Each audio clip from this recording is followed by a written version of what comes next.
Hello. Hello. Good afternoon. Surprise. It's a Monday and here I am.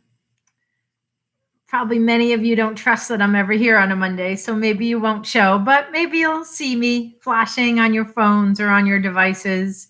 Hey, the Island Free Library's live. I came to work today for a couple of hours and then 3 o'clock was coming up and I thought, oh boy, I can read today. So I scrambled for something to read. I actually have to say I didn't have to scramble too hard. I'm reading from a book that comes highly recommended. This is a new book that the library owns, brand new. Came in January. Maybe that's not so brand new anymore. It is part of our young adult collection. But it's a new book, and a coworker read it and loved it, and highly recommended it. And so I snagged it up and forgot to bring it home with me over the weekend. And that was okay because I had a book to finish. But now I finished my book, and this one was on my desk, and I picked it up, and I'm going to read from it today. Whew, that's the whole story. So I hope everybody's well. It's gray and rainy and kind of cold, and it's going to get really cold tonight. Hi, Dad. I snuck into work. Hi. It's cold. It's going to get really cold tonight. So, do your chores, get home. I know black ice was an issue a couple of weeks ago on the island. I don't know what will happen tonight, but I don't know. It's saying something like 17 or 19 degrees tonight, late tonight. But, so be careful.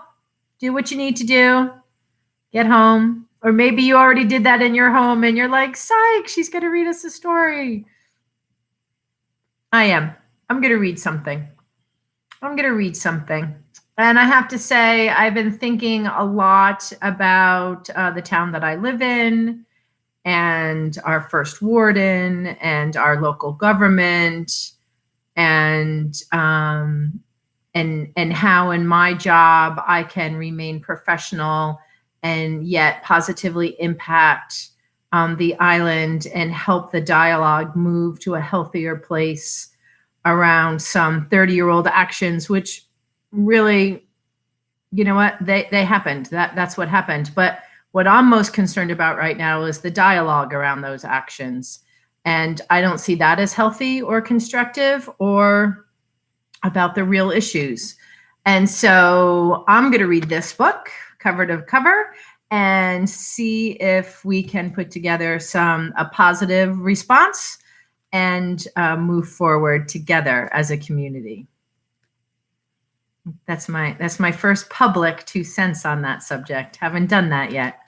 So here we are, thinking about doing it tonight at town council and during public comment, making a comment. We'll see. I think we have to stand up for what we know is right and what we believe in. We'll see. All right. So it is March 1st, 2021. March 1st, February and January are behind us. We're approaching 1 year of a COVID pandemic in this country. We're probably already past 1 year, but 1 year since we went shelter in place. And it's coming up, which means we're approaching 1 year of this program. I'll have to look. I looked recently about how many there were. I can't see it on this page right now, but I'll look and report on that. And we'll see how long we do it for after the 1 year mark. I don't know. I go on vacation right at the 1 year mark. So maybe I'll take a break. Maybe I'll read from vacation. I actually have some ideas about reading from vacation. Maybe I'll have someone else read while I'm on vacation. Maybe we'll come back and start again. I don't know. I don't know what we're going to do. But we're here together for, 19, 18 more days till I go on break. So let's start for today. This brand new book to the Island Free Library is called The Black Friend on Being a Better White Person by Frederick Joseph. It is in our young adult collection. It's nonfiction. It was published by Candlewick Press in 2020. So we know on Frankenstein Tea, That is not a permissible read. So let's be very clear. There is no monetization of this program. This program is about sharing writing and literature and the written word together in an effort to expose ourselves to new thoughts, new writers, new ideas, old thoughts, old writers, old ideas. It's about sharing literature and taking that and moving forward and building community around that, right? During this time of a pandemic, that perhaps we can come together through story. So we can be clear on that and maybe sneak in this brand new book, sneak in the first chapter. I will not read this book in its entirety on this program, but I will read part of this first chapter. The Black Friend on Being a Better White Person by Frederick Joseph. Chapter 1. We want you to see race.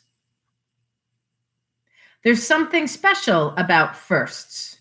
Your first kiss, a baby's first steps, the first day of school, your first time deleting a message from your teachers so your parents don't know you got in trouble at school. High school was a time of many firsts for me, but none more important than my first time being invited to dinner at a white family's home. It was the same day I tried devil's vomit for the first time, also known as date loaf. During my junior year of high school, I worked at a pet store in Scarsdale, New York, which was about an hour bus ride from my house. Like most of Westchester County, Scarsdale was very white. But unlike the other parts of lower Westchester County, it wasn't blue-collar, middle-class white. It was wealthy, upper-class white. For context, Scarsdale was listed as the second wealthiest town in America in 2019, and Westchester County was among the wealthiest counties in the country when I was in high school. Another distinctive factor about not only Scarsdale, but wealthy parts of Westchester generally is that most of the white people there consider themselves politically and socially liberal. But they will still do and say problematic things. They either don't know or don't care that they are problematic. I met a lot of these types of customers at the pet store. They'd come in and ask for my help finding things like dog food. And then, after speaking with me, say something like, "I'm happy you're doing something constructive with your time and not out in the streets. You should consider college."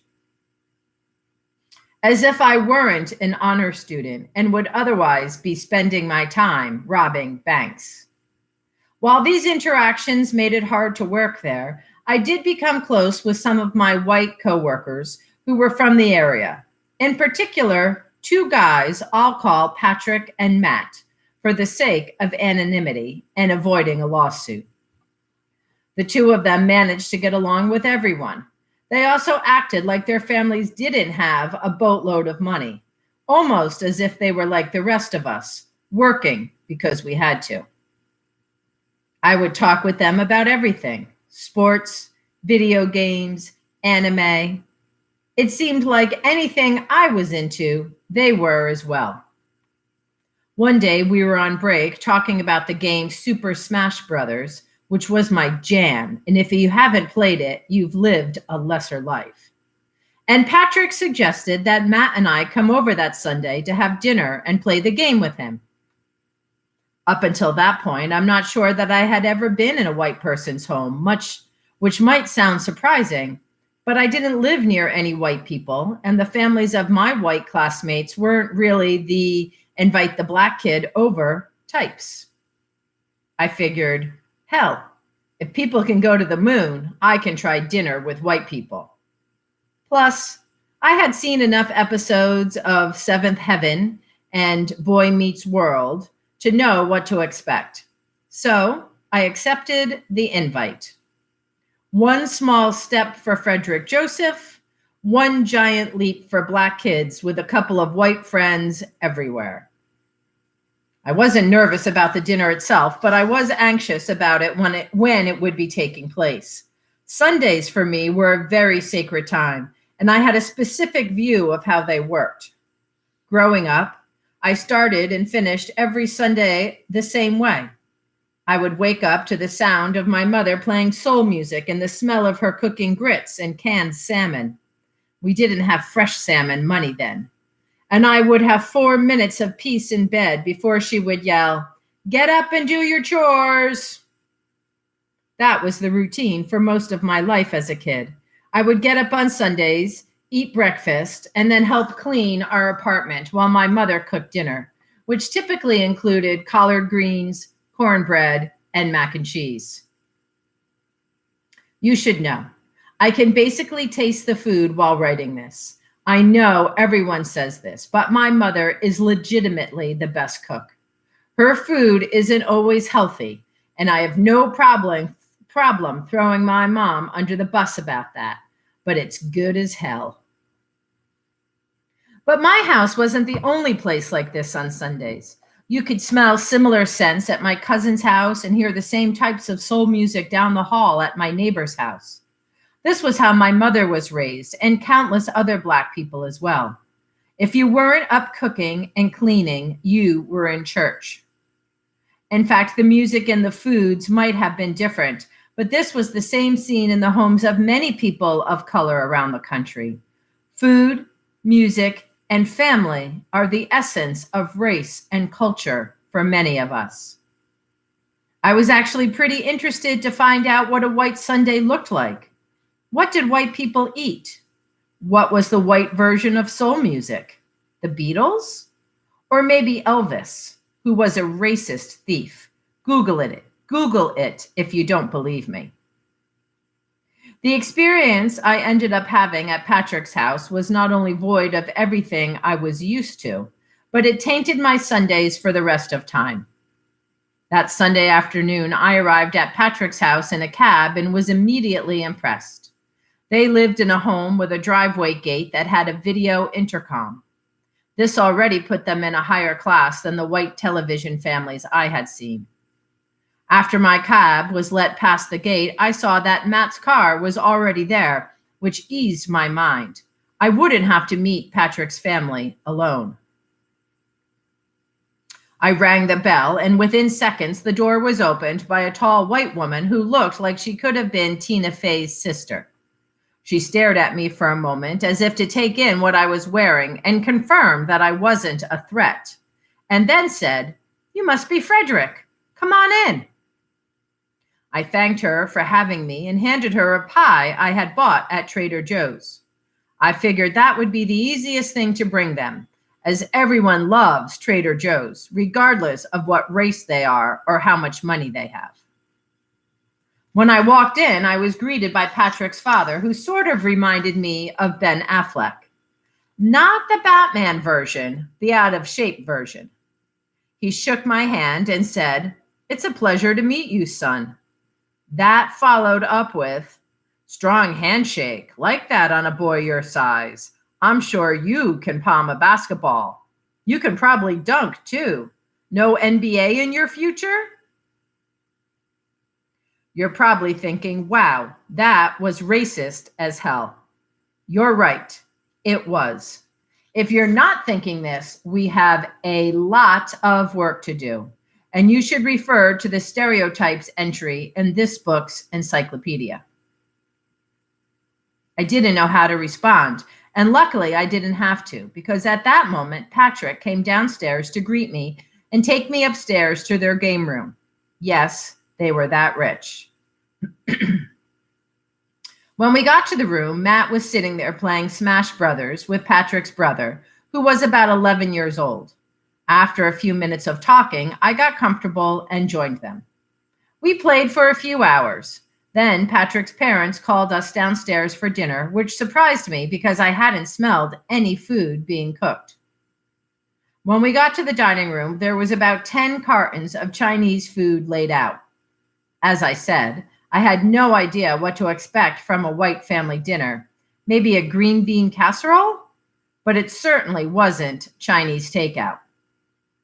When Patrick's father went to turn on the radio, I figured I would at least get to hear what their Sunday music was. But I was wrong.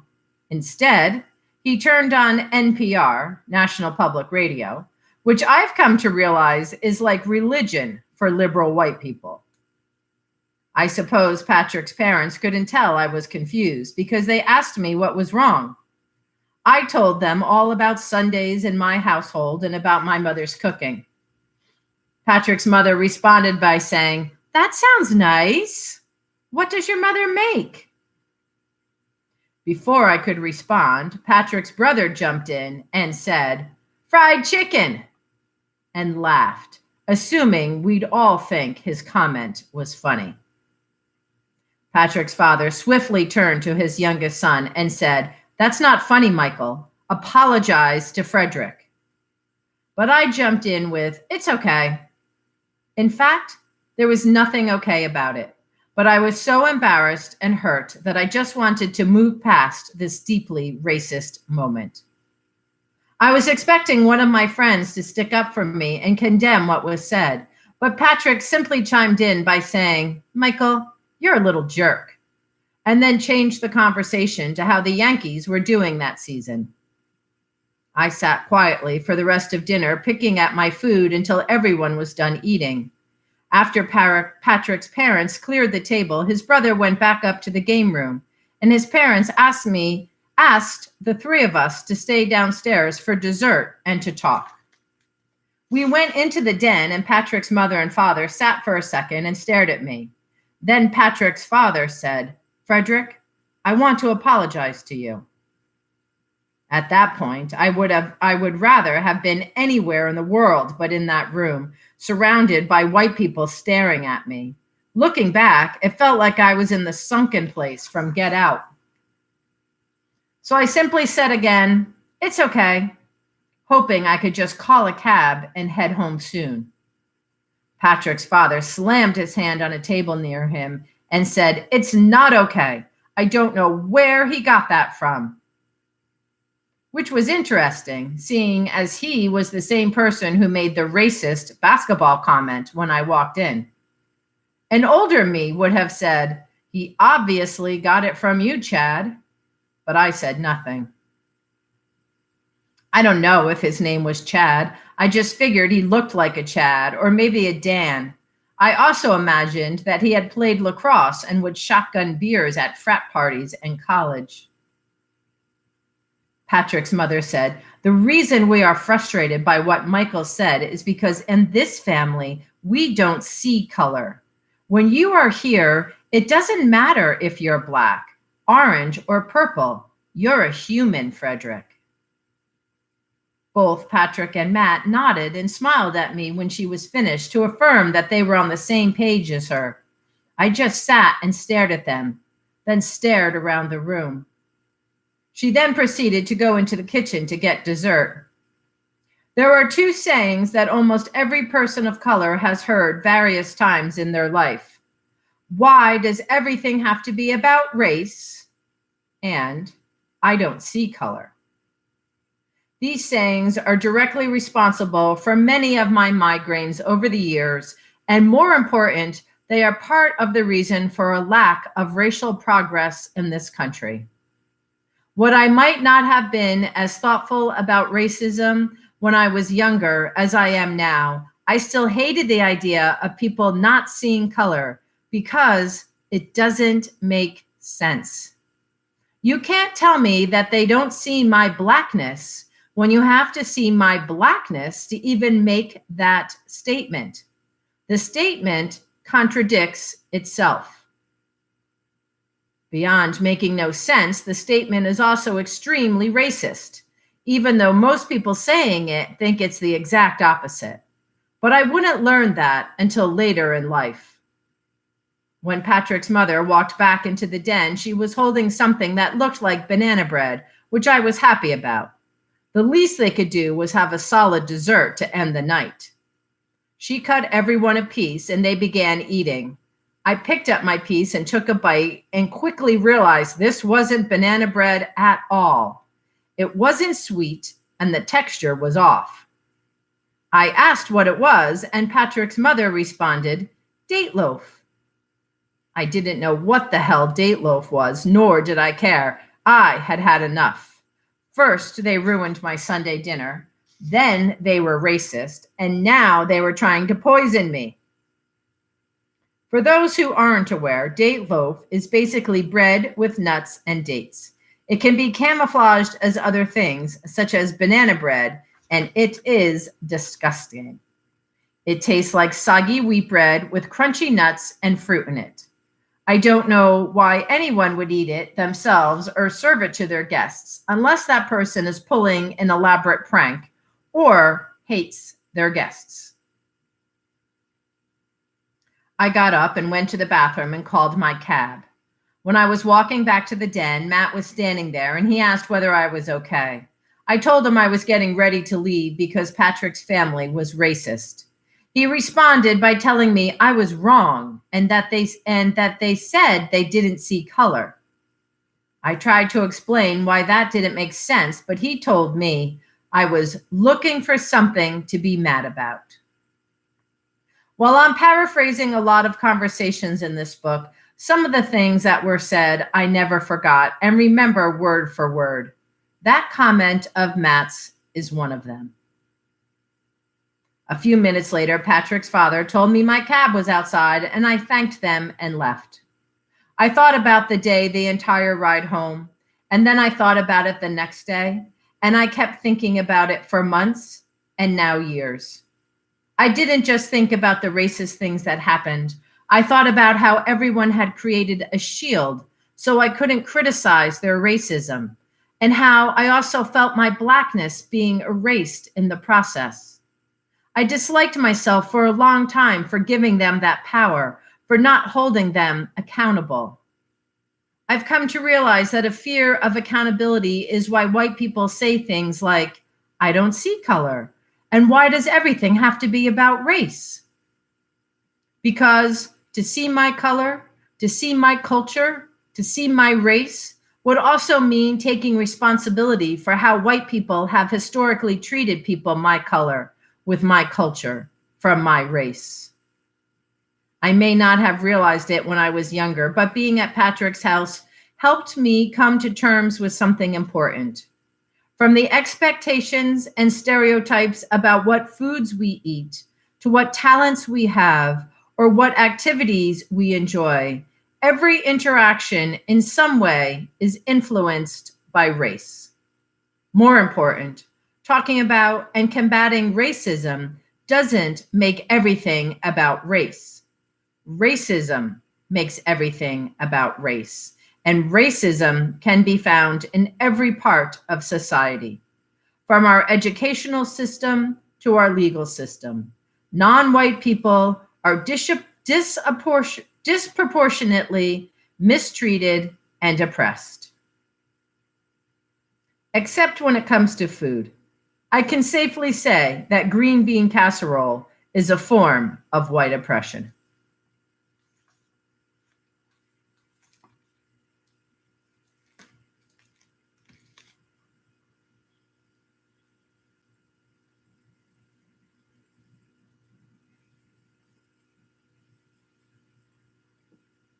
The Black Friend on Being a Better White Person by Frederick Joseph.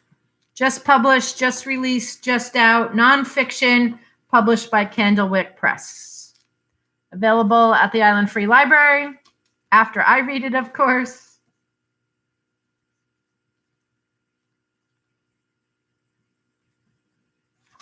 Let's see, what did he say?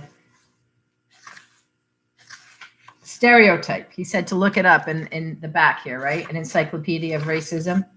A stereotype is a set of assumptions or beliefs about a group of people. A stereotype can be of a racial group, an ethnicity, a nationality, or any category of people. Stereotypes underlie and reinforce bigoted attitudes and oppression. Even stereotypes that appear harmless on the surface are a way of saying someone is an other, and of failing to respect or see people as individuals, and therefore potentially contributing to prejudice and harm.